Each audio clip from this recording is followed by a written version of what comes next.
আসসালামু আলাইকুম রহমতুল্লাহি ওয়া বারাকাতুহু। অষ্টম শ্রেণীর শিক্ষার্থী বন্ধুরা, তোমরা সবাই কেমন আছো? আশা করি তোমরা সকলেই ভালো আছো।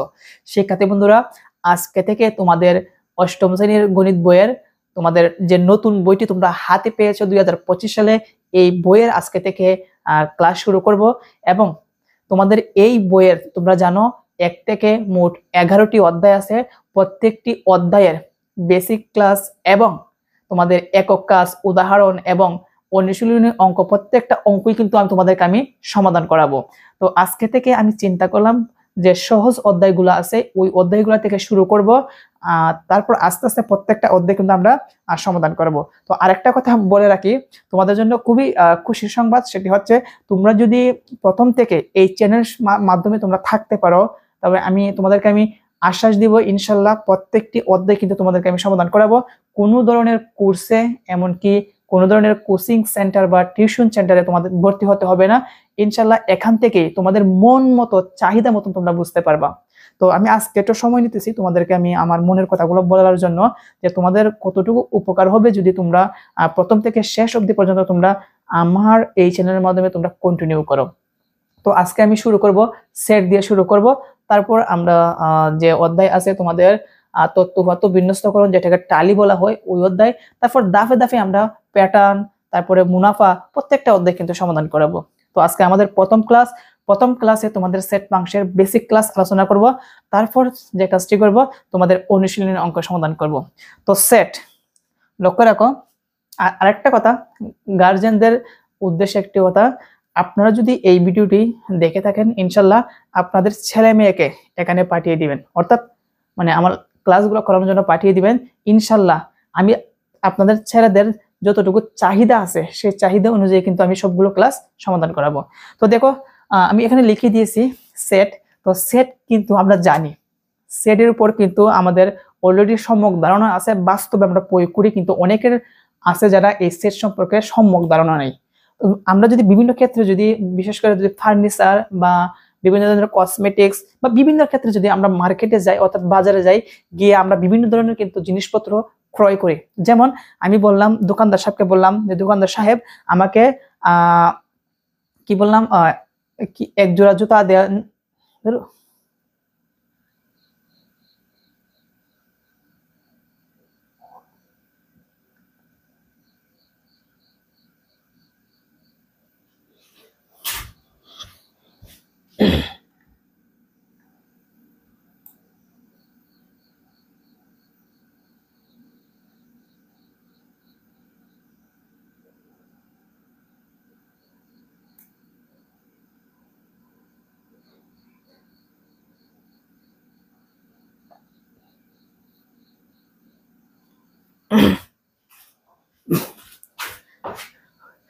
মনে করো আমি দোকানদার সাহেবকে বললাম আমাকে টি সেট দেন। টি সেট মানে কি?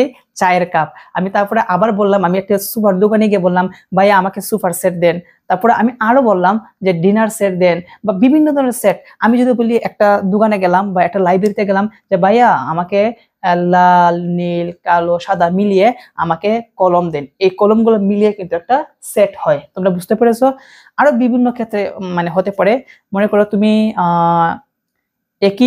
একই কালারের তুমি কি কিনবা, মানে কি বলি, একই কালারের তুমি রং পেন্সিল কিনবা। মনে করো 7টা রং পেন্সিল কিনবা। এই যে 7টা রং পেন্সিল আছে, এই 7টা রং পেন্সিল মিলিয়ে কিন্তু একটা সেট হয়। তুমি যখন বিদ্যালয়ে যাও, তুমি বিদ্যালয়ে ভর্তি হও, প্রথম অবস্থা তুমি বই আনবা, তোমাকে কিন্তু এক সেট বই দিয়ে দিবে। তুমি যে প্রথম শ্রেণীতে ভর্তি হও, তার মানে 3টা বই দিবে। এই 3টা বই মিলিয়ে কিন্তু একটা সেট তৈরি হয়, একটা সেট হয়। আবার তুমি যখন মাধ্যমিক স্কুলে তুমি ভর্তি হবা, তখন তোমাকে 12টা বা 13টা বা 14টা যতটাই বই দিবে, এই বইগুলো নিয়ে কিন্তু একটা সেট হয়। আমরা কিন্তু নানান ক্ষেত্রে কিন্তু আমরা সেট ব্যবহার করি। আসলে এই সেট নিয়ে আজকে আমাদের বেসিক ধারণা। এবং সেটের বিভিন্ন ক্ষেত্রে সেট আছে, যেমন সেট প্রকাশের পদ্ধতি দুইটা, একটা হচ্ছে তালিকা পদ্ধতি, একটা হচ্ছে গঠন পদ্ধতি। তারপর আছে অসীম সেট, সসীম সেট, ফাঁকা সেট, তারপর অনেক ধরনের সেট আছে, চিত্র। প্রত্যেকটা টপিকের উপর কিন্তু আজকে আমরা বেসিক ক্লাস করব, এবং পরবর্তী পর্ব থেকে কিন্তু আমরা অনুশীলনী অঙ্ক, উদাহরণ অঙ্ক, একক কাজ, প্রত্যেকটি অঙ্ক সমাধান করব। তো সর্বপ্রথম আমি আগে সেটের বেসিক ধারণা দিতে হবে যে সেট জিনিসটা কি। তো বোর্ডের দিকে একটু খেয়াল করবা, একটু মনোযোগ দিবা। আমি কিন্তু তোমাদের চাহিদা মতন কিন্তু আমি বোঝানোর চেষ্টা করব। তো সেটকে সাধারণত ইংরেজি বড় বড় হাতের অক্ষর দ্বারা প্রকাশ করা হয়। কি বলছি? সেটকে এদিকে লক্ষ্য রাখো, কি লিখলাম? A B C D E F G H I J K L M N O P Q R S T U V W X Y Z, Z. এগুলো হচ্ছে ক্যাপিটাল লেটার, অর্থাৎ বড় হাতের অক্ষর। সেটকে আমরা জানি বড় হাতের অক্ষর দ্বারা প্রকাশ করা হয়। বুঝতে পেরেছো? তো আমি এক এক করে বলি। মনে করো আমি একটা সেট লিখলাম, এ সমান, মনে করো আমি লিখলাম জোড় সংখ্যা আমরা চিনি 2 4 6 8।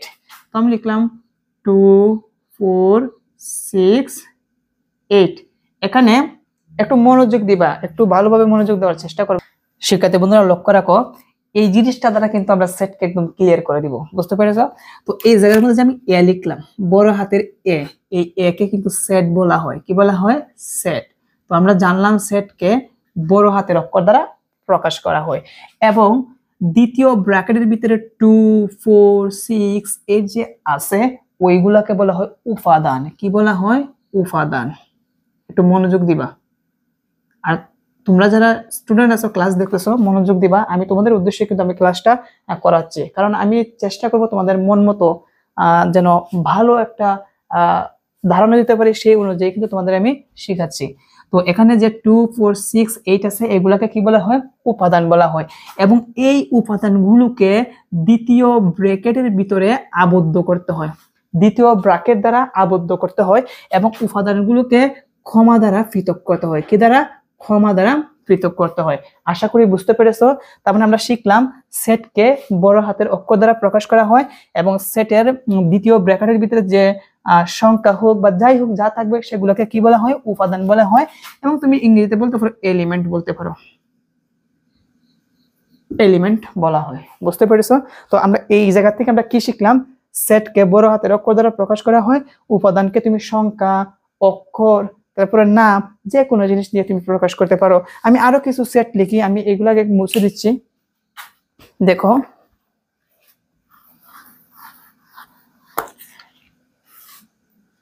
মনে করো আমি লিখলাম বি সমান এ বি সি, বি সমান এ বি সি। এই বি কে বলা হয় সেট। যেহেতু বড় হাতের অক্ষর দিচ্ছি, তার মানে এটা সেট। আর এই সেটের ভিতরে কি আছে? এ বি সি। এই এ বি সি কিন্তু দেখো ক্ষমা দ্বারা পৃথক করে আছে। এগুলাকে বলা হয় উপাদান। কার উপাদান? বির উপাদান। আর উপাদানগুলো দ্বিতীয় ব্র্যাকেটের ভিতরে কি থাকবে? আবদ্ধ থাকবে। বুঝতে পেরেছো? তো আমি আরেকটা সেট লিখি। মনে করে লিখলাম আর ডি সমান, মনে করে লিখলাম আর কিছু রঙের নাম, লাল, নীল, সাদা। এখন তোমাদের কাছে আমার প্রশ্ন, এই সেটটা কি লেখা হয়েছে কিনা? এটা কিন্তু লেখা হয় নাই, কারণ আমি আগেই কিন্তু বলছিলাম সেটকে কি বলছিলাম? বড় হাতের অক্ষর দ্বারা প্রকাশ করা হয়। কিন্তু এই জায়গার মধ্যে ডি ছোট হাতের হয়ে গেছে, সেই জন্য এটা সেট হবে না। আমাকে কি করতে হবে? বড় হাতের ডি দিতে হবে। তার মানে লাল, নীল, সাদা মিলিয়ে একটা কি তৈরি হয়েছে? সেট তৈরি হয়েছে। এবং এই সেটের মধ্যে লাল, নীল, সাদা এগুলাকে বলা হয় উপাদান, বা ইংরেজিতে বলতে পারি এলিমেন্ট। কার উপাদান? ডি এর উপাদান। বুঝতে পেরেছো? আশা করি এই পর্যন্ত সেটকে ইংরেজি বড় হাতের অক্ষর দ্বারা প্রকাশ করা হয়, এবং সেটের উপাদানকে নাম, কলম, সংখ্যা বা ইংরেজি স্মল লেটার, দেখো আমি কিন্তু স্মল লেটার লিখছি, এ বি সি। অর্থাৎ আমি এই জায়গায় লিখে দিচ্ছি A B C D X Y Z. অর্থাৎ তুমি কিন্তু উপাদানকে তুমি ইংরেজি ছোট হাতের অক্ষর দ্বারা তুমি লিখতে পারবা। তো শিক্ষার্থী বন্ধুরা, তো আমরা শিখে গেলাম যে সেট জিনিসটা কি, বা সেটকে কোন হাতের অক্ষর দ্বারা প্রকাশ করা হয়, এবং সেটের উপাদান কি, এবং উপাদানগুলোকে কয় নাম্বার ব্র্যাকেটের ভিতরে লিখতে হয়। তারপর আমরা শিখলাম যে প্রত্যেকটা উপাদানকে ক্ষমা দ্বারা পৃথক করতে হয়। তো এই হচ্ছে আমাদের বেসিক ক্লাসের প্রথম ধাপ। তারপরে এখন আমরা শিখব যে উপাদান প্রকাশের চিহ্নগুলো কি শিখবো? উপাদান প্রকাশের চিহ্ন। শিক্ষার্থী বন্ধুরা এখন লক্ষ্য রাখো, কি বলছি? উপাদান প্রকাশের চিহ্ন এটা হচ্ছে উপাদান প্রকাশের চিহ্ন। এটাকে বলা হয় বিলংস টু। কি বলা হয়? Belongs to. Belongs to. তো উপাদান প্রকাশের চিহ্ন বিলংস টু এর মানে কি? মনে করো আমি একটা কি লিখলাম, একটা সেট লিখলাম বি সমান লিখলাম এ বি লিখলাম। তো এখানে বি এর উপাদান বা সদস্যগুলা কি? A B. তো এটাকে আমি এভাবে বিলংস টু এর মাধ্যমে প্রকাশ করতে পারি, যেমন এ এর উপাদানটা হচ্ছে লিখলাম এ বিলংস টু বি লিখলাম। এটার মানে কি? কি লিখছি? এ বিলংস টু বি। এটা দ্বারা বোঝানো হয়েছে এ হচ্ছে বি এর উপাদান বা সদস্য। আমি যদি এখানে আরেকটা উপাদান আছে কি বি, তো লিখলাম বি বিলংস টু বি। এটার মানে কি? এটার মানে হচ্ছে বি হচ্ছে বি এর সদস্য বা উপাদান, মানে উপাদান প্রকাশের চিহ্ন হচ্ছে বিলংস টু। আরেকটা জিনিস লক্ষ্য রাখো, আমি লিখলাম একটা সেট ডি, ডি সমান মনে করে লিখলাম এ এ না, মনে করো আমি স্বাভাবিক সংখ্যা লিখলাম 1 2 3। তো আমি যদি একটা একটা করে যদি আমি বলি যে 1 হচ্ছে ডি এর উপাদান, তার মানে 1 বিলংস টু ডি। আমি যদি বলি 2 ডি এর উপাদান, তাহলে লিখতে হবে 2 বিলংস টু ডি, তার মানে বোঝানো হয়েছে 2 হচ্ছে ডি এর উপাদান। আমি যদি লিখি 3 বিলংস টু ডি, তার মানে বোঝানো হয়েছে এই 3 ডি এর উপাদান, তার মানে উপাদান প্রকাশের চিহ্ন হচ্ছে বিলংস টু। এটা হচ্ছে উপাদান প্রকাশের চিহ্ন। আশা করি তোমাদেরকে আমি বোঝাতে পেরেছি। তো আর এটাকে পড়তে হয় এভাবে, এ মনে করো এ, এটাকে বলা হয় belongs to A belongs to, এটা কি বি, তার মানে এ বিলংস টু বি। তুমি এটাকে কিভাবে পড়বা? টু বিলংস টু ডি, এভাবে পড়তে হয়। তার মানে উপাদান প্রকাশের চিহ্ন আমরা শিখলাম। তো এখন আমরা শিখবো আরেকটা কথা বলি, উপাদান প্রকাশের চিহ্ন, তারপরে সেট কি বা সেট কাকে বলে এটা কিন্তু আমি বলি নাই। বাস্তব জগতের সুসংজ্ঞায়িত বস্তুর সমাবেশ বা সংগ্রহকে সেট বলে। এটার মাধ্যমে কিন্তু সেটের অর্থ আমরা পেয়ে যাই। বাস্তব জগতের সুসংজ্ঞায়িত বস্তুর সমাবেশ বা সংগ্রহকে। তো আমি মনে করো কিছু আম কুড়িয়ে পেলাম, বিভিন্ন ধরনের আম, মনে করো 3 ধরনের আম কুড়িয়ে পেলাম, আমি লিখলাম এই জায়গার মধ্যে যে আমের একটা সেট দিলাম যে এ সমান, আমি বললাম আমি আম পেয়েছি একটা লাল আম, কি পেলাম? লাল আম। আর একটা পেলাম মনে করো নীল আম, মানে বিষয়টা হাস্যকর হতে পারে কিন্তু বোঝানোর জন্য নীল আম। আর একটা মনে করো পেয়েছি সবুজ আম, সবুজ আম, ব্র্যাকেট দিলাম। তো দেখো আমি যে যে আমগুলো কুড়িয়ে পেয়েছি প্রত্যেকটা কিন্তু আমি দ্বিতীয় ব্র্যাকেটের ভিতরে কমা দ্বারা লিখেছি। এটাকে বলা হয় কি? সেট বলা হয়। এগুলা কিন্তু সুসংজ্ঞায়িত বস্তুর সমাবেশ সংগ্রহকে আমি সংগ্রহ করে একটা ব্র্যাকেটের ভিতরে লিখছি, এই জন্য এটি একটি কি হয়ে যাবে? সেট হয়ে যাবে। তুমি মনে করো কিছু কলম তোমার কাছে আছে, মনে করো একটা টেবিলের মধ্যে রাখা, একটা মনে করো বিছানার মধ্যে রাখা, মনে করো একটা মাটিতে রাখা। তো তুমি যে কাজটি করবা সবগুলা যদি টেবিল, মাটি বা বিছানাতে সবগুলো যদি একসাথে এনে যদি এক জায়গায় রেখে দাও, এটাকে বলা হয় সংগ্রহ বলা হয়। কি বলা হয়? সংগ্রহ। আর এই সংগ্রহকে দ্বিতীয় ব্র্যাকেটের ভিতরে আবদ্ধ করে রেখে দিলে কি হবে?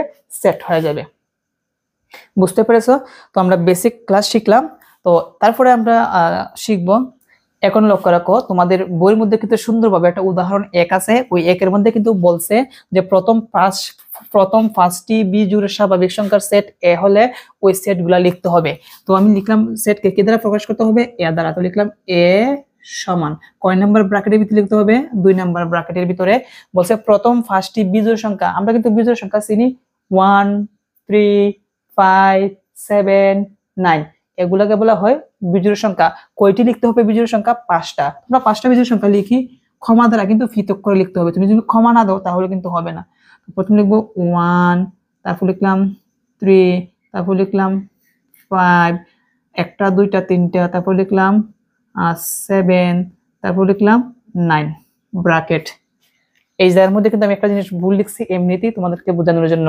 তো দেখো বলছে প্রথম 5টি বিজোড় সংখ্যা, একটা বিজোড় সংখ্যা 2টা 3টা 4টা 5টা লিখছি ঠিকই, কিন্তু একটা ভুল হয়েছে কোন জায়গায় বলতে পারবা?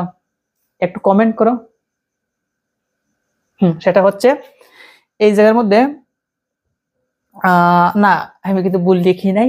এই জায়গার মধ্যে লক্ষ্য রাখো, ক্ষমা ক্ষমা ক্ষমা ক্ষমা দিয়ে কিন্তু আমি পৃথক করেছি। যদি আমি এই জায়গার মধ্যে ক্ষমা না দিতাম তাহলে কিন্তু আমাকে এটা কিন্তু সেট হবে না, আমাকে ক্ষমা দিয়ে পৃথক করে আলাদা করে লিখতে হবে। তো বলছে উদাহরণ একের মধ্যে প্রথম ফার্স্টটি বিজোড় স্বাভাবিক সংখ্যার সেট এ হলে সেটটি লিখতে হবে, আমরা কিন্তু সেটটি লিখে দিলাম। বুঝতে পেরেছো?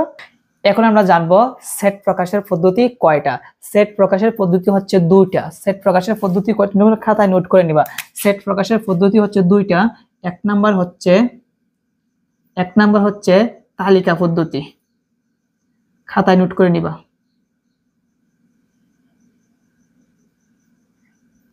এক নাম্বার হচ্ছে তালিকা পদ্ধতি এবং ইংরেজি থেকে বলা হয় তাবুলার মেথড।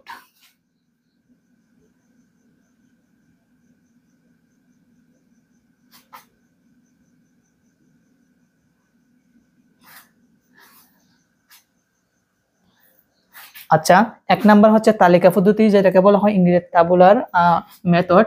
দুই নাম্বার হচ্ছে গঠন পদ্ধতি। কি পদ্ধতি? গঠন পদ্ধতি। গঠন পদ্ধতি ইংরেজিতে বলা হয় কি বিল্ডার সেট বিল্ডার মেথড।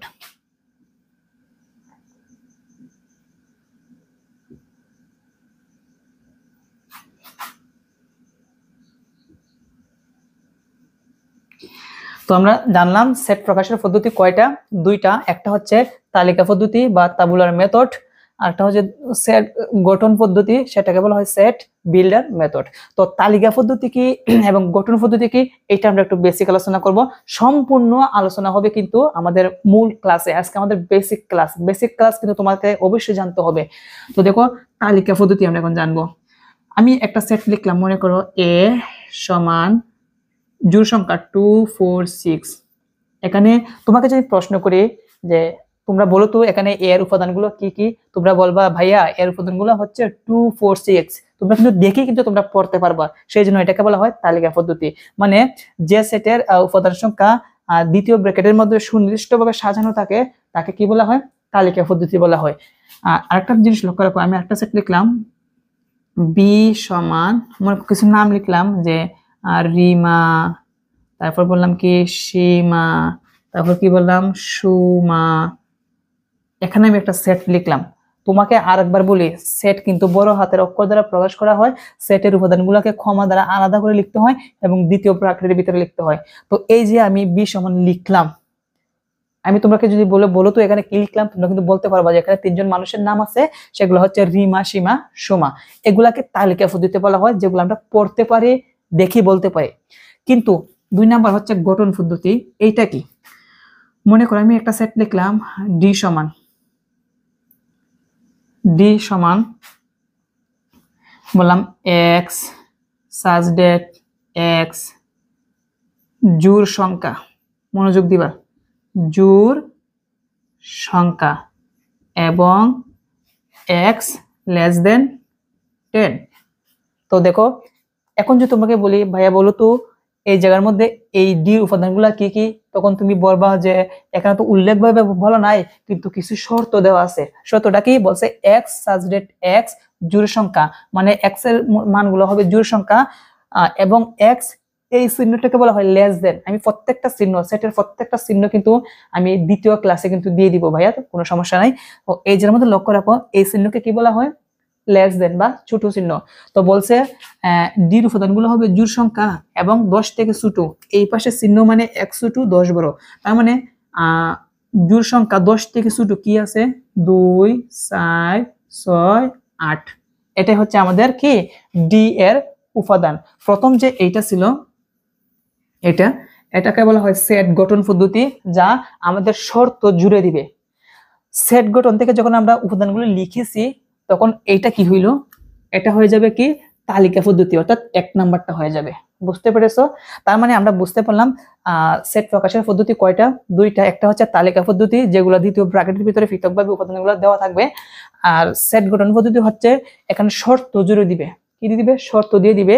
এই শর্ত অনুযায়ী উপাদান যা হবে তাই হবে তালিকা। তার মানে এটা হচ্ছে তালিকা পদ্ধতি, আর এটা হচ্ছে সেট গঠন পদ্ধতি। তো আমরা এখন তালিকা এবং সেট গঠন পদ্ধতি শিখলাম। আরেকটা কথা বলে রাখি, এখানে যে আমি দুইটা ফুটা দিয়েছি এটাকে সার্চ ডেট বলা হয়। সার্চ ডেটের বাংলা হচ্ছে যেন, কি যেন। এখানে আমি বলছি প্রত্যেকটা চিহ্নে কিন্তু আমি দিয়ে দিব প্রত্যেকটা চিহ্নের কি কি নাম বা কাজ কি, আমি এগুলা পরবর্তী পর্বে দিয়ে দিব। তো এখন আমরা বিভিন্ন ধরনের সেটের প্রকারভেদ শিখবো। যেমন প্রথম কি আছে সসীম সেট, তারপর কি আছে অসীম সেট। তো প্রথমটা হচ্ছে সসীম সেট। সসীম সেট কি আমি একটু মুখে মুখে বলি, যে সেটের উপাদান সংখ্যা গণনা করে নির্ধারণ করা যায়। কি বলছে? যে সেটের উপাদান সংখ্যা গণনা করে নির্ধারণ করা যায় তাকে সসীম সেট বলে। আমি যদি একটা সেট লিখি এর সমান মনে করো বিজোড় সংখ্যা 1 3, তারপরে কি আছে 5, তারপরে কি 7। তোমাকে যদি বলি বলো এই সংখ্যা এর উপাদানগুলো কি কি, তোমরা সহজেই বলে ফেলবা যে এখানে আছে 1 3 5 7। এটাকে আমরা গণে নির্ধারণ করতে পারি, গুণে শেষ করতে পারি, সেই জন্য এটা হচ্ছে কি সসীম সেট। আমি আরেকটা লিখলাম, মনে করো b সমান, এটা তো তালিকা পদ্ধতি ছিল, আরেকটা লিখলাম যে x সাজ ডেট x মৌলিক সংখ্যা। কি লিখলাম? মৌলিক সংখ্যা এবং x লেস দেন 8। তো এটা কিন্তু আছে গঠন পদ্ধতি। তো এইটাও কিন্তু আমি কিন্তু গুণে নির্ধারণ করতে পারবো, গুণে শেষ করতে পারবো। কিভাবে একটু দেখো, আমি তালিকা বানাই। তো বলছে মৌলিক সংখ্যা হবে 8 থেকে ছোট। তো 8 থেকে ছোট মৌলিক সংখ্যা হচ্ছে 2 3 5 7। তো এখন দেখো তো, বলো তো এখানে কি কি উপাদান আছে? 2 3 5 7। তো এটা কিন্তু গণে কিন্তু নির্ধারণ করা যায় বা আমরা গুণে শেষ করতে পারি, সেই জন্য এটাকে কি বলা হয়? সসীম সেট বলা হয়। তো এখন জানবো আমরা অসীম সেট। তো অসীম সেট হচ্ছে, আমি সংখ্যাটা মুখে মুখে বলে দিচ্ছি, অসীম সেট হচ্ছে সসীম সেটের বিপরীত। কি বলছি? অসীম সেট হচ্ছে সসীম সেটের বিপরীত, অর্থাৎ যে সেটের উপাদান সংখ্যা গণনা করে নির্ধারণ করা যায় না, তুমি গুনতে গুনতে শেষ করতে পারবা না, ওইটাকে কি বলা হয়? অসীম সেট। যেমন আমি একটা সেট লিখলাম, মনে করো b সমান আর জোড় সংখ্যা 2 4 6 8 10 dot dot dot dot dot. এখন যদি তোমাদেরকে আমি বলি ভাইয়া বলো তো এখানে b এর উপাদানগুলো কি কি, তুমি বলবা 2 4 6 8 10, মানে জোড় সংখ্যা ডট ডট দ্বারা কি বোঝানো হয়েছে? এই জোড় সংখ্যাটা চলতেই থাকবে, যার শেষ নাই। তার মানে এখানে 12 আছে, 14 আছে, 16 আছে, 18 আছে, 20 আছে, মানে চলতেই থাকবে। দেখো ডট ডট দ্বারা বোঝানো হয়েছে এটা চলমান, মানে চলতেই থাকবে জোড় সংখ্যা, তার মানে এটার কোনো শেষ নাই। এটা তুমি সারা জীবন যদি গণনা করো তারপর তুমি শেষ করতে পারবে না, এই জন্য এটাকে কি বলা হয়? অসীম সেট বলা হয়। বুঝতে পেরেছো? তো আরো আছে, আমি আরো উদাহরণ দিচ্ছি। মনে করো বি সমান, মনে করো আমি বি ডি সি যা সেট ধরো, কোনো সমস্যা নেই, লিখলাম 1 2 3 4 5 ডট ডট ডট। বললাম এই সেট গুলো তুমি গণনা করো, বির উপাদান গুলো বলো কি কি আছে। তুমি সারাদিনে শেষ করে মানে কুল কিনারা পাবা না, কারণ ডট ডট দ্বারা বোঝানো হয়েছে 1 2 3 4 5 6 7 8 9 10, এভাবে চলতেই থাকবে। যেহেতু এটা গণনা করে শেষ করা যাবে না, এটা একটা কি হবে? অসীম সেট হবে। কি বলছি? অসীম সেট। তো আশা করি অসীম সেট আর সসীম সেট তোমরা ভালোভাবে সেটি বুঝতে পেরেছো। তো এখন আমরা শিখবো ফাঁকা সেট। কি শিখবো? ফাঁকা সেট। তো এটা মুছে দিচ্ছি।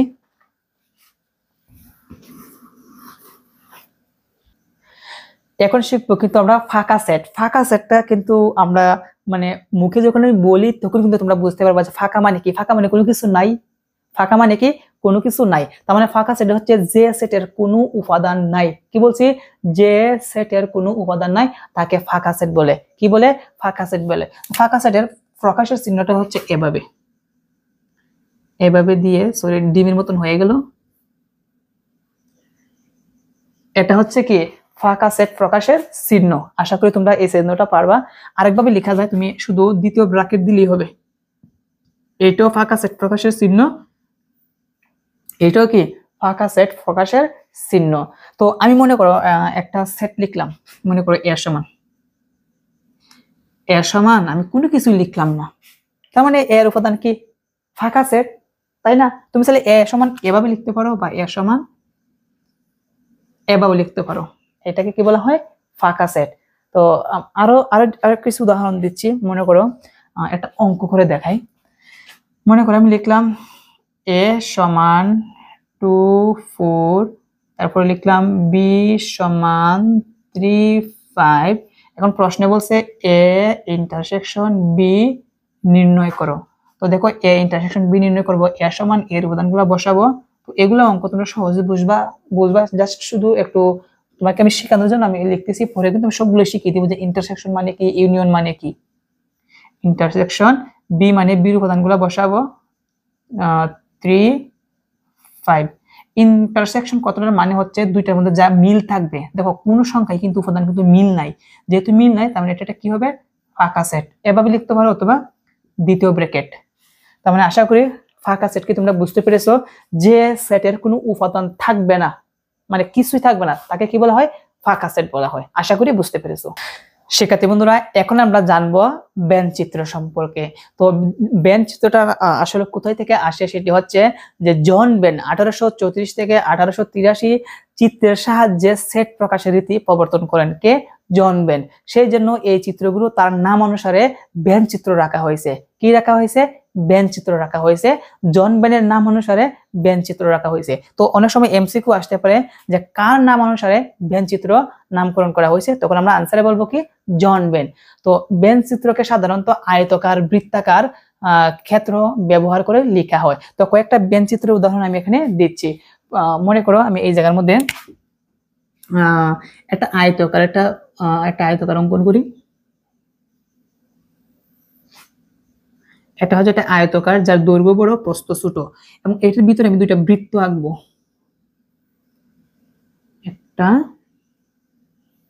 দুইটা বৃত্ত আঁকতাম।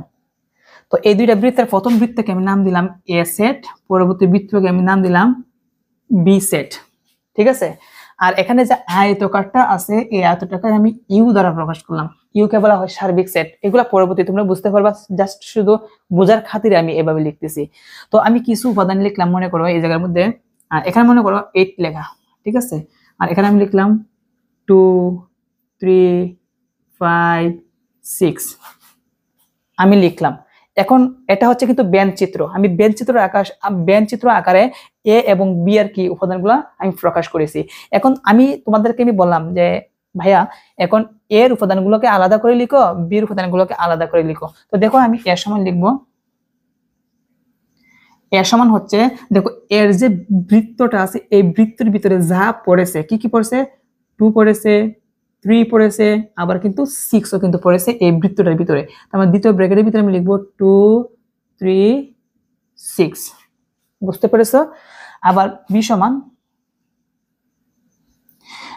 লক্ষ্য রাখো, বি সমান এখানে বির ভিতরে, মানে বি যে বৃত্তটা আছে এটার ভিতরে কি কি আছে, 5 আছে, আর কি আছে, 6 আছে। তোমরা লিখবো 5 6। তো আগে ছিল কিন্তু বেন চিত্রের সাহায্যে, এখন কিন্তু আমি তালিকা আকারে লিখেছি, যার যার সেট, যার যার উপাদানগুলো আমি তার ব্র্যাকেটের ভিতরে লিখে দিলাম। তো এখন কথা হচ্ছে এই জায়গার মধ্যে একটা জিনিস খেয়াল করো, যে এখানে দেখো এই সেটের মধ্যে 6 আছে, আবার এই সেটের মধ্যে কি আছে, 6 আছে। এটা কিন্তু আমরা বেন চিত্রের সাহায্যে কিন্তু বুঝিয়ে দিয়েছি। এই 6টা দেখো এই বৃত্তের এই জায়গাটার মধ্যে পড়েছে, মানে এই বৃত্তটা এর বৃত্তের মধ্যে পড়েছে, আবার বি বৃত্তের মধ্যে পড়েছে। সেই জন্য এইটাকে বলা হয় কমন বলা হয়। কি বলা হয়? কমন। কমন মানে কি? মিল। আর ওই কমনকে বলা হয় ইন্টারসেকশন বলা হয়। ইন্টারসেকশন মানে কি? কমন। আচ্ছা, তো আশা করি তোমরা বেন চিত্র কি তোমরা বুঝতে পেরেছো, এবং বেন চিত্রকে কিভাবে তালিকা পদ্ধতিতে লিখতে হয় সেটি তোমরা বুঝতে পেরেছো।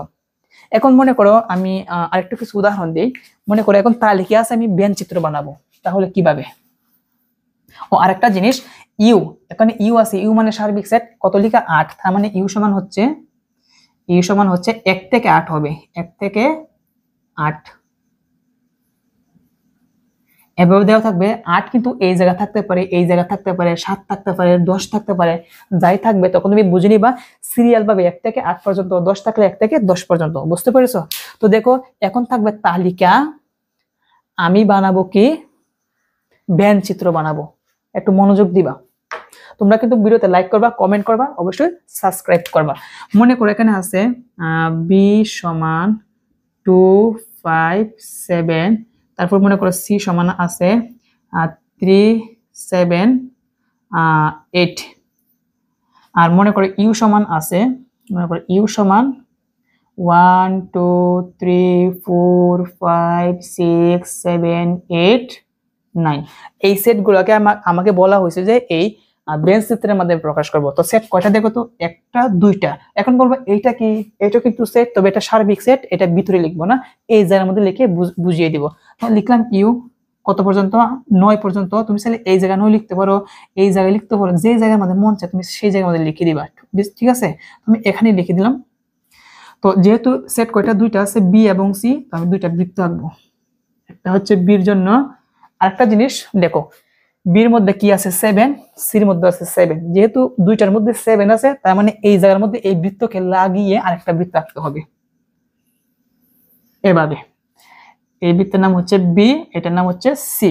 তো বির উপাদানগুলো বসাবো 2, তারপর হচ্ছে 5, আর 7 কিন্তু বসাবো এই দুই বৃত্তের মধ্যখানে, কেন এই পাশে কিন্তু 7 আছে, তাই না। তো সি গুলা বসাবো 3, তারপর কি আছে 8, আর 7 কিন্তু অলরেডি বসিয়েছি। তো এভাবে সিস্টেমটা যে আছে তালিকা, আমরা বেঞ্চ চিত্র প্রকাশ করলাম, বেঞ্চ চিত্র আছে কিভাবে তালিকা প্রকাশ করব। তো আশা করি তোমরা বেঞ্চ চিত্র বুঝতে পেরেছো। এখন আমরা জানবো উপসেট নিয়ে। তো উপসেট বিষয়টা কি আমরা এটা আগে জানবো, তার আগে আমি একটা সেট লিখে নিচ্ছি। মনে করো আমি লিখলাম এ সমান, কি লিখলাম, মনে করো এ বি লিখলাম, ঠিক আছে। তো উপসেট বিষয়টা হচ্ছে এখানে এর যে উপাদানগুলো আছে, এই উপাদান থেকে, অর্থাৎ এ এর উপাদান থেকে আমরা যতগুলো সেট তৈরি করতে পারবো, কি বলি, যতগুলো এ সেটের উপাদান নিয়ে আমরা যতগুলো সেট তৈরি করতে পারবো, সেগুলোকে কি বলা হয়, এ সেটের উপসেট হবে। যেমন বিষয়টা খেয়াল করে এভাবে, প্রথম যা আছে তাই, এ বি, উপাদান কয়টা, দুইটা, তার মানে একটা একটা করে লিখবো, এ, তারপর হচ্ছে বি আরেকটা নিয়ে। তো দেখা যাচ্ছে আমরা এই জায়গা থেকে আমরা কয়টা উপসেট তৈরি করতে পেরেছি, একটা, দুইটা, তিনটা। তার মানে এখানে এই সেটগুলা হচ্ছে এ এর উপসেট। কি বলছি, এই সেটগুলা হচ্ছে এ এর উপসেট। আবার আরেকটা জিনিস আছে, এখানে একটা ফাঁকা সেট আছে, এই ফাঁকা সেটও তুমি লিখতে পারো। মনে রাখবা ফাঁকা সেট যে কোনো সেটের উপসেট হবে। কি বলছি, ফাঁকা সেট যে কোনো সেটের উপসেট হবে। আমি আরেকটা লিখি, বি সমান, মনে করো আছে কি আছে, মনে করো শুধু এ আছে, বা অন্য কিছু বলতে পারো। তো এটার উপসেট কি, প্রথম এর জায়গায় এ একটা, যেহেতু উপাদান একটা একটাই, আর লাস্টে তুমি একটা ফাঁকা সেট লিখতে পারো। তুমি লিখতে পারো ফাঁকা সেট, কারণ আমি আগে বলছি এই ফাঁকা সেট যে কোনো সেটের উপসেট। তার মানে আমরা এই বি থেকে আমরা কয়টা সেট তৈরি করতে পেরেছি, একটা, এই একটা সেটই হচ্ছে বি সেটের উপসেট। আবার ফাঁকা সেটকে তুমি বলতে পারো বি সেটের উপসেট। এখন উপসেট প্রকাশের চিহ্নটা কি, এখন আমরা সেটি জানবো। এখন যদি খেয়াল করো, আমি এদিকে একটা সেট লিখলাম, সেটা মুছে দিচ্ছি।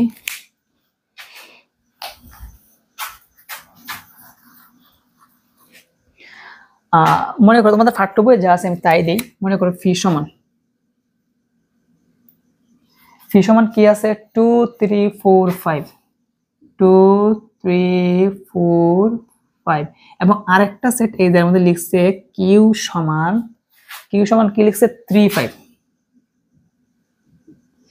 একটা জিনিস খেয়াল করো, ফি সমান হচ্ছে 2 3 4 5, এই উপাদানগুলো থেকে কিন্তু এই সেটটা তৈরি করা হয়েছে। দেখো 3 5, এই জায়গার মধ্যে 3 5 আছে, তার মানে এই পি উপাদান থেকে আমরা কিউ উপসেট তৈরি করেছি। অর্থাৎ এই কিউ উপসেটটা হচ্ছে, এখানে কিউ এর সেটটা হচ্ছে পি এর উপসেট। আমি আবার বলি, এখানে কিউ যে সেটটা বের করেছি আমরা নতুন করে, এই কিউ সেটটা হচ্ছে পি এর উপসেট, কারণ কিউ এর উপাদানগুলো আমাদের পি সেটের মধ্যে বিদ্যমান আছে। তাই এটাকে এভাবে প্রকাশ করতে হয়। একটা জিনিস লক্ষ্য রাখো, উপসেট কিভাবে প্রকাশ করব, আগে লিখবো কিউ, মানে যে নতুন সেটটা আমরা তৈরি করব সেটা আগে লিখবো কিউ উপসেট পি, এভাবে প্রকাশ করতে হয়। বুঝতে পেরেছো কিভাবে প্রকাশ করতে হয়, কিউ উপসেট পি, এটা হচ্ছে উপসেট প্রকাশের চিহ্ন। আমি আরেকটা দেখাচ্ছি, সাপোজ মনে করে বি সমান এ বি সি, আমি আরেকটা সেট লিখলাম ডি সমান এ সি। দেখো ডির যে নতুন আমরা একটা সেট তৈরি করেছি এসি, এই এসি কিন্তু বির মধ্যে আছে, তাই না। তার মানে আমরা বলতে পারি এই ডি সেটটা হচ্ছে বি সেটের উপসেট। বুঝতে পারছো, আর এটা আমরা এভাবে প্রকাশ করবো, যেহেতু নতুন সেট এইটা হয়েছে, আগে ডি লিখবো, তারপর উপসেট প্রকাশের চিহ্ন হচ্ছে এইটা, তারপর বি লিখবো। যখন এইটা লেখা থাকবে কোনো অপশনের মধ্যে তখন আমরা বুঝে নিব যে এখানে ডি হচ্ছে বি এর উপসেট। আশা করি তোমরা উপসেট কি সেটা তোমরা ভালোভাবে বুঝতে পেরেছো। আচ্ছা, এখন আমরা জানবো সার্বিক সেট। সার্বিক সেটকে বলা হয় ইউনিভার্সাল সেট।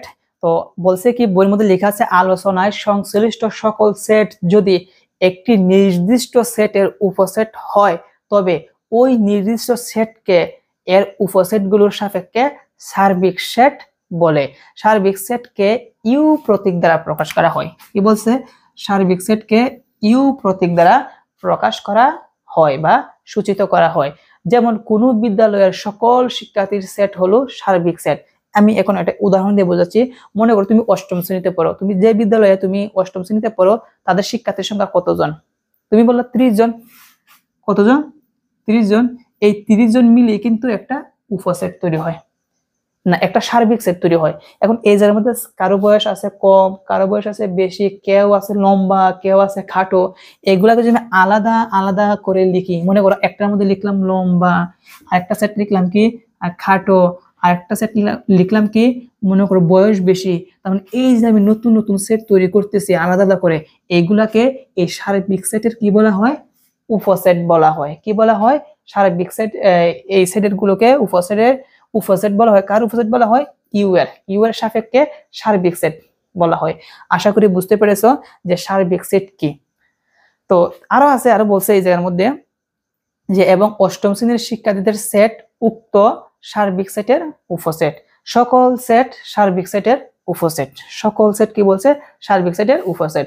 তো আশা করি তোমরা সার্বিক সেট কি তোমরা বুঝতে পেরেছো। এখানে মনে করো তোমাদের ফ্যামিলিতে 10 জন কি আছে সদস্য আছে, এই 10 জন সদস্য মিলিয়ে কিন্তু একটা উপসেট হয়। কি বলছি? উপসেট হয়। এখন তুমি যদি চাও যে এই 10 জনকে তুমি আলাদা আলাদা করবা, মনে করো তোমার 2 জন হচ্ছে ভাই, 3 জন হচ্ছে বোন, আর 2 জন হচ্ছে বাবা মা, এবার আলাদা আলাদা যখন করবা তখন ওইগুলাকে বলা হবে উপসেট। কার উপসেট? ইউ এর। কার উপসেট? ইউ এর উপসেট হবে। তো আশা করি তোমরা সার্বিক সেট কি তোমরা সেটি বুঝতে পেরেছো। শিক্ষার্থী বন্ধুরা, এখন আমরা শিখব পূরক সেট, যাকে আমরা ইংরেজিতে বলতে পারি কমপ্লিমেন্ট অফ আ সেট। তো পূরক সেট কি তোমরা বইটা হাতে নিবা। বলছে যদি ইউ সার্বিক সেট এবং এ সেটটি ইউ এর উপসেট হয়, এ সেটের বহির্ভূত সকল উপাদান নিয়ে যে সেট গঠন করা হয় একে এ সেটের পূরক সেট বলে। এ এর পূরক সেটকে এ সি বা এ প্রাইম দ্বারা প্রকাশ করা হয়। বিষয়টা আমি একটু ভালোভাবে বোঝাচ্ছি, একটু খেয়াল করো। তো এই জায়গার মধ্যে একটা তোমাদের বইয়ের মধ্যে যেভাবে দেওয়া আছে আমি ঠিক সেম ভাবে উদাহরণ দিচ্ছি। একটা আয়তকার আছে। কি আছে? আয়তকার। এবং এটির ভিতরে একটা বৃত্ত আছে। এখানে কি লেখা আছে? এ লেখা আছে, বা বাহিরেও লেখা আছে এ লেখা আছে। আবার উপরে কি আছে? ইউ আছে। আবার এখানে বৃত্ত ভিতরে ডট ডট ডট ডট দেওয়া আছে। ঠিক আছে, এভাবে দেওয়া আছে। আর এই বৃত্তের ভিতরে কিন্তু ডট ডট দেওয়া নাই। তার মানে ইউর মান যদি 8 হয়, ইউ মানে কি সার্বিক সেট? কথাগুলো বোঝার চেষ্টা করবা। ইউ সমান যদি 8 হয় আর এর উপাদানগুলো যদি মনে করো ইউ সমান কত? ইউ সমান হচ্ছে 1 2 3 4 5 6 7 8। আর আমি মনে করলাম এর উপাদানগুলো মনে করা আছে, মনে করো 2 3 5 7। এখন বলছে কি পূরক সেট, মানে পূরক সেট তৈরি করতে হবে। তো পূরক সেট প্রকাশের চিহ্ন হচ্ছে, যেহেতু এ এর পূরক সেট বের করব, তো পূরক সেটের প্রকাশের চিহ্ন এভাবে এ দিয়ে উপরে ছোট করে একটা সি দিয়ে দিব। এটা এ কমপ্লিমেন্ট, এটাকে বলা হয় এ কমপ্লিমেন্ট। তো এটাকে আরেকভাবে লেখা যায় অথবা এভাবে এ প্রাইম, মানে দুইটার অর্থ কিন্তু সেম, এ কমপ্লিমেন্ট অথবা এ প্রাইম, দুইটার কথা কি একই। তো তুমি চাইলে এভাবে লিখতে পারো, এই কমপ্লিমেন্ট আর প্রাইম যেহেতু মিনিং এক, এটা সিস্টেমটা হচ্ছে এইটা প্রাইমের পরিবর্তে লিখতে হবে ইউ বাদ, মানে ইউ মানে কি সার্বিক সেট, আমি ইউ বললাম। তো ইউ বাদ প্রাইমের নিচে কি আছে? এ আছে, আমি এটা এখানে বসিয়ে দিব। বুঝতে পেরেছো? আবার বলি, এ কমপ্লিমেন্ট, কমপ্লিমেন্ট মানে কি ইউ বাদ, মানে মাইনাস ইউ বাদ, আর কমপ্লিমেন্টের নিচে কি আছে? এ আছে, এ বসিয়ে দিব। এখন যদি আমরা মান বসিয়ে দিই, ইউ মানে কি 1 2 3 4 5 6 7 8, বাদ চিহ্ন এ, এ মানে কি 2 3 5 7। তো বাদ মানে কি এই সেট থেকে যা থাকবে বাদ দিতে হবে। 2 2 বাদ, 3 5 3 5 বাদ, 7 7 বাদ। বাদ দেওয়ার পর সামনের সেটে যা থাকবে 1 4 6 8। তার মানে এখানে এ এর পূরক সেট হচ্ছে 1 4 6 8। বুঝতে পেরেছো? তো আশা করি পূরক সেট জিনিসটা কি সেটা তোমরা বুঝতে পেরেছো। আবার বলি, এটাকে বলা হয় কমপ্লিমেন্ট প্রাইম, এটাকে বলা হয় কমপ্লিমেন্ট। আমি যদি এখানে বির উপরে যদি আমি কমপ্লিমেন্ট দিই তাহলে কি হবে ইউ বাদ বি। আমি যদি সির উপরে কমপ্লিমেন্ট দিই তাহলে কি হবে ইউ বাদ সি। আমি যদি কমপ্লিমেন্ট প্রাইম কিন্তু একই কথা, আমি যদি ডির উপরে প্রাইম দিই তাহলে কি হবে ইউ বাদ ডি। তার মানে এখানে দেখা যাচ্ছে প্রত্যেকটার মধ্যে ইউ ইউ ইউ মানে সার্বিক সেট লাগবে। সার্বিক সেট থেকে কিন্তু এটা বাদ দিতে হবে। তার মানে এখানে এই জন্যই বলে দিয়েছে যদি ইউ সার্বিক সেট এবং এ সেটটি ইউ এর উপসেট হয় তবে এ সেটের বহির্ভূত সকল উপাদান নিয়ে যে সেট গঠন করা হয় একে এ সেটের পূরক সেট বলা হয়। তার মানে এখানে যে প্রত্যেকটার মধ্যে আমরা যখন কমপ্লিমেন্ট বা প্রাইম দিলাম তখন কিন্তু সার্বিক সেট এসেছে। সার্বিক সেটের মান বসিয়ে যে সেটটা থাকবে তা বাদ দেওয়ার পর যা থাকবে তাই বলছে কি বহির্ভূত সকল উপাদান নিয়েই যে সেট গঠন করে একে এ সেটের পূরক সেট বলা হয়। আশা করি কিভাবে পূরক সেট বের করতে হয় সেটি তোমরা বুঝতে পেরেছো। এখন আমরা শিখবো সেট প্রক্রিয়া। তো সেট প্রক্রিয়া কয়েকটা আছে, তার মধ্যে প্রথমটা হচ্ছে সংযোগ সেট বা ইউনিয়ন অফ সেট। সংযোগ সেট, তো সংযোগ সেটটা কি একটু মনোযোগ দিবা। তো এই জায়গার মধ্যে লক্ষ্য রাখো তোমাদের পাঠ্য বইয়ের মধ্যে দুইটা চিত্র আছে, আমি চিত্র দুইটা লিখি।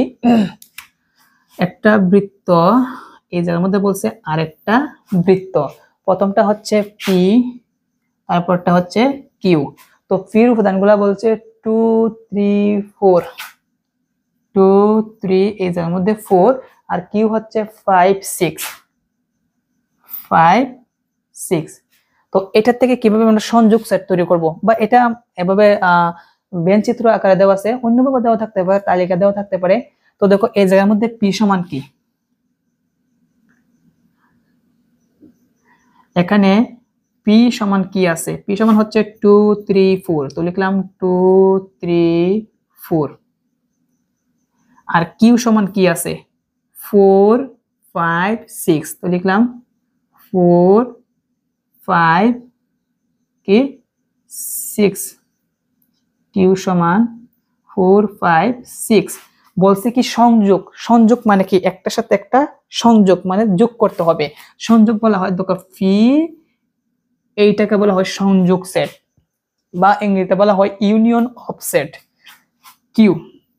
তো আমরা পি এবং কিউ এর সংযোগ সেট বের করব। তো দেখো কিভাবে বের করতে হয়, এটাকে বলা হয় ইউনিয়ন। ইউনিয়নের কাজ হচ্ছে মিল ও অমিল, দুই সেটের মধ্যে যা থাকবে সবগুলাই লিখতে হবে, তবে ছোট থেকে বড় একাধিক উপাদান থাকলে একটা লিখতে হবে। বুঝতে পেরেছো? তো দেখো এই জায়গার মধ্যে সবচেয়ে ছোট কি আছে 2, তারপর কি আছে 3 4, দুইটার থেকে করে লিখতে হবে একটা, তারপর কি আছে 6। এটাই হচ্ছে পি ও কিউ এর সংযোগ সেট। তো আমরা এখনই শিখে গেলাম যে এটার নাম হচ্ছে ইউনিয়ন। আর এটার কাজ কি এই সেট আর এই সেটের প্রত্যেকটা সেটই কিন্তু একটা ব্র্যাকেটের ভিতরে লিখতে হবে। তো আশা করি তোমরা সংযোগ সেট কি তোমরা সেটি বুঝতে পেরেছো।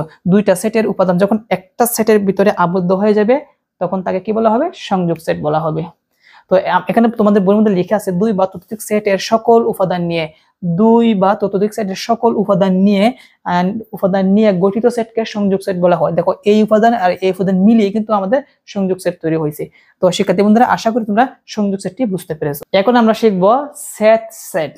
তো সেট সেট সম্পর্কে বলা হয়েছে দুই বা ততোধিক সেটের সাধারণ বা কমন উপাদান নিয়ে গঠিত সেটকে সেট সেট বলা হয়। আমি উদাহরণ দেওয়ার জন্য আমি দুইটা সেট লিখি।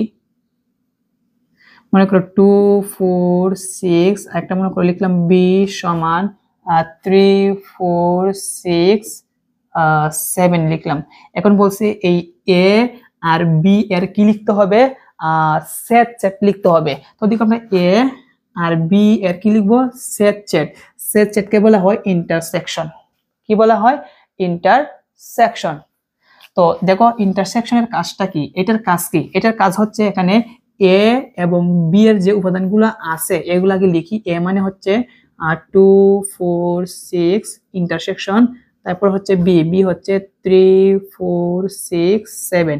ইন্টারসেকশনের কাজ হচ্ছে দুই বা ততোধিক সেটের মধ্যে কমন মানে সাধারণ, সাধারণ মানে কি, কমন মানে কি মিল, মানে এই সেট আর এই সেটের মধ্যে কি মিল আছে, দেখো এটার মধ্যে 4 আছে, এইটার মধ্যে 4 আছে, এটার মধ্যে 6 আছে, এইটার মধ্যে 6 আছে, তার মানে 4 6 হবে এ ও বি এর কি সেট 4 6। আর বাকিগুলা বাদ যাবে, কেন বাদ যাবে, এই জায়গার মধ্যে 2 আছে কিন্তু এই জায়গার মধ্যে 2 নাই, আর আমাকে বলেই দিছে দুই বা ততোধিক সেটের মধ্যে সাধারণ কমন, কমন মানে কি মিল, তো এই দুইটা মিল আছে, এই দুইটাকে বলা হয় এ ও বি এর কি সেট। আশা করি সেট কি তোমরা সেটি বুঝতে পেরেছো। শিক্ষার্থী বন্ধুরা, এখন আমরা শিখবো নিশ্চিত সেট বা এটাকে ইংলিশে বলা হয় দিস জয়েন্ট সেট। তো নিশ্চিত সেটটা কি একটা জিনিস লক্ষ্য রাখো, আমি আগে দুইটা সেট লিখি, মনে করে লিখলাম বি সমান 1 2 5, তারপর লিখলাম ডি সমান 3 6 7। এখন বলছে এই বি সেট আর ডি সেট পরস্পর নিশ্চিত সেট। কিভাবে নিশ্চিত সেট লক্ষ্য রাখো, বি তারপর ডির মধ্যে কি বলছে নিশ্চিত সেট, নিশ্চিত সেট করার জন্য কি করতে হয়, ইন্টারসেকশন করতে হয়, তো দিলাম ইন্টারসেকশন সমান বি মানে বির সদস্যগুলো বসাবো 1 2 5 ইন্টারসেকশন কি ডি মানে ডির উপাদানগুলো বসাবো 3 6 7। ইন্টারসেকশন মানে কি মনে আছে, এই সেটের উপাদান এই সেটের উপাদানের মধ্যে যা মিল থাকবে তাই লিখতে হবে। দেখো একটা উপাদান কিন্তু মিল নাই, মিল নাই মানে কি সেটা ফাঁকা সেট, আর ফাঁকা সেট মানে কি নিশ্চিত সেট। আশা করি বুঝতে পেরেছো। তো ফাঁকা সেট তুমি এভাবে দিতে পারো, একটা দ্বিতীয় নাম্বার ব্র্যাকেট দিয়ে দিবা, আর ভুল ক্রমে যদি এভাবে দাও, এভাবে ব্র্যাকেট দিলা আবার এভাবে ফাঁকা দিলা, তাহলে কিন্তু এটা হবে না, এটাকে শক্তি সেট বলা হয়। বুঝতে পেরেছো? তো দুইটা সেটের মধ্যে বলি, যদি দুইটি সেটের উপাদানগুলোর মধ্যে কোনো সাধারণ উপাদান মানে মিল উপাদান থাকে না, তবে সেই দুইটি সেটকে পরস্পর নিশ্চিত সেট বলা হয়। আশা করি তোমরা নিশ্চিত সেট কি তোমরা সেটি ভালোভাবে বুঝতে পেরেছো। আর নিশ্চিত সেট প্রকাশের চিহ্ন কি এই দুইটা। তো শিক্ষার্থী বন্ধুরা, আজকের এই ক্লাসের মাধ্যমে তোমাদের সপ্তম অধ্যায় সেটের বেসিক ক্লাস আলোচনা করেছি। এই অধ্যায়ের সম্পূর্ণ কিন্তু বেসিক আলোচনা আজকে আমরা করলাম। পরবর্তী পর্বগুলো থেকে সর্বপ্রথম দ্বিতীয় পর্বে আমি আলোচনা করব সেটের প্রকাশের চিহ্নগুলা, মানে প্রত্যেকটা চিহ্ন দ্বারা কি এবং ওই চিহ্নের কাজগুলা কি। তারপরে আমরা একক কাজ, অর্থাৎ তোমাদের সপ্তম অধ্যায়ের যে সেট আছে এখানে প্রত্যেকটা যে একক কাজ উদাহরণ অঙ্ক আছে, প্রত্যেকটা অঙ্কই কিন্তু আমি সমাধান করাবো। তারপর তোমাদের অনুশীলনীটি 7, মানে প্রথম আছে কি এমসিকিউ, তারপর আছে কি প্রশ্ন আছে, ওইগুলা সমাধান করাবো। সবাই ভালো থাকবা, আজকে এখানে শেষ করলাম। আর তোমরা প্রত্যেকটা দিনই কিন্তু তোমরা তোমাদের ক্লাসগুলা পাবা, বিশেষ করে তোমাদের অষ্টম শ্রেণীর, নবম শ্রেণীর, দশম শ্রেণীর, ক্লাস 6, ক্লাস 7 প্রত্যেকটা ক্লাসে কিন্তু আমি অঙ্কগুলা সমাধান করাবো। আজকে এখানে শেষ করব। সবাই ভালো থাকবা। ভিডিওটা যদি ভালো লাগে থাকে অবশ্যই লাইক করবা, কমেন্ট করবা এবং চ্যানেলটি অবশ্যই সাবস্ক্রাইব করবা। সবাই ভালো থাকো। আল্লাহ হাফেজ।